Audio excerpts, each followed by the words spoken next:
শীতকালে রোদে বসে আচার খেতে কার না ভালো লাগে? আমার তো বেশ ভালো লাগে। আর আমি এসেছি বাড়িতে, আর বাড়ি থেকে কালকে সবাই মিলে আমরা আমাদের এখানের মেলায় গিয়েছিলাম। আর সেখান থেকেই আমরা এই ২ রকমের আচার এনেছি। একটা ছিল তেঁতুলের আচার আর একটা ছিল আমের আচার।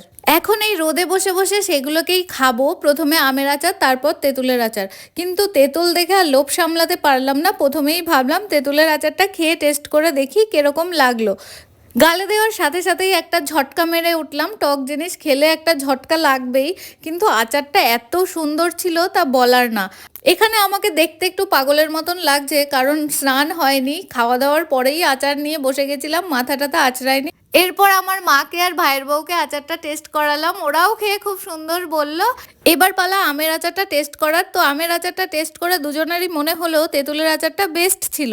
আমি এখানে আমের আচার শেষ করতে লাগি। আর আপনাদের ভিডিওটি ভালো লাগলে প্লিজ লাইক করে দিন। বাই।